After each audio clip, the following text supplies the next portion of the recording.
Swiss specialty chemicals company HeiQ developed a new treatment to make face masks more resistant to coronavirus. The ETH spin-off plans to treat 500 million masks with the antiviral product over the next 4 to 8 weeks. Earlier, Olivia Chang spoke to Chief Executive Carlo Centonze and started by asking about his experience transitioning from a company that traditionally treated everyday textiles to creating a chemical solution with the potential to help in this fight against the pandemic. It has been a quite disruptive experience. We have the technology to help, and we have taken the entire HeiQ team and put it on this task, a task that is urgently needed to protect our healthcare workers in the hospitals. And it has been a very stressful few weeks and months to gear up the technology that can contribute now and make a difference.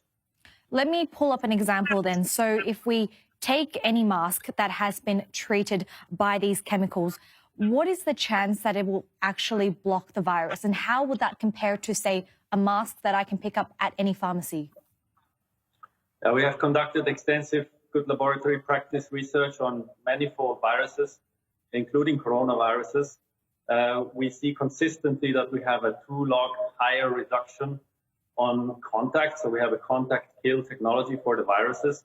2-log means 100 times better. So you can assume it's 100 times more protective for the healthcare workers that are wearing these masks than an untreated mask.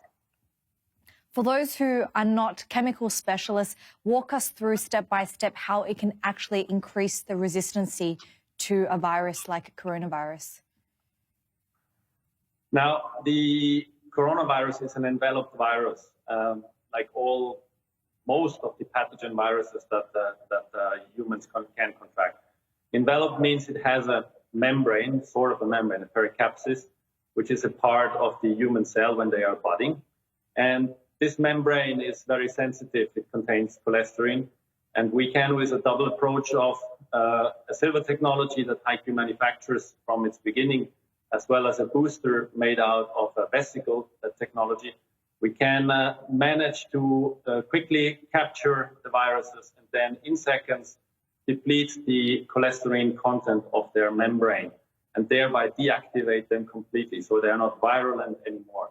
I think in a scenario where a medical worker is exposed to the viruses and they touch the surface of a face mask or also a medical gown, they get deactivated immediately and are after that no more threat for contamination or retransmission from his textile or the face masks to another patient or another medical worker or himself by touching the mask or the gown itself.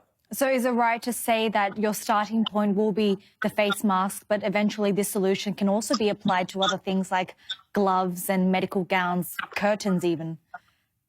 Correct. So if you take a hospital setting, textiles are one of the main vectors for viruses, but also bacteria, multi-resistant bacteria. The technology we devised really addresses both. It addresses the coronavirus, for example, and the MRSA, the golden staph. All the textiles that are treated with it become basically capable to destroy both of them in seconds to minutes and make sure that there is no retransmission or contamination from these surfaces, thereby reducing the risk in a hospital and the risk also for the medical staff and the patients itself. How much interest have you actually seen from companies like mask manufacturers for such a solution thus far? We have a great many inquiries. I think we got, since we launched a week and a half ago, 600 plus inquiries from customers all across the board of the textile industry. Common to all is everybody wants to help to contribute to fight the coronavirus. So we do the most diligent effort possible to support all of them. Obviously, we are prioritizing the adopters that serve the healthcare facilities first.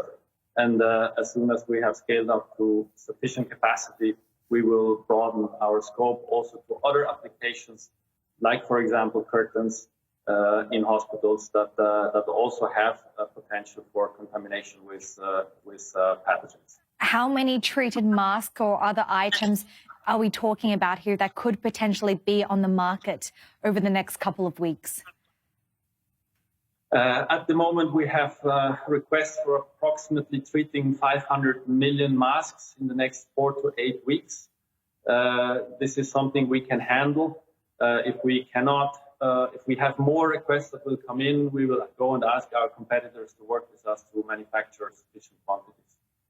As a company in the textiles industry, how has coronavirus really made you think about your business model and your approach following the crisis? Well, HeiQ is known as one of the key innovators in technology in our industry, and as such, we took the responsibility when the coronavirus came up to focus all our resources on addressing this urgent problem for our industry. We have seen already significant disruption. Today, India and Pakistan announced total shutdown for the next 3 weeks. This will affect their economies terribly. The textile is a large part of their economies, and we already see that the thin economical viability of many companies in the textile industry will get stretched by this breakdown. So after we emerge from this crisis, I think there will be a shift in the paradigm how we're going to go about the business. I do hope that there will be a more fair distribution of the margins along the textile value chain, and that we will work more together as one industry. Carlo, thank you so much for joining us here today. Thank you very much.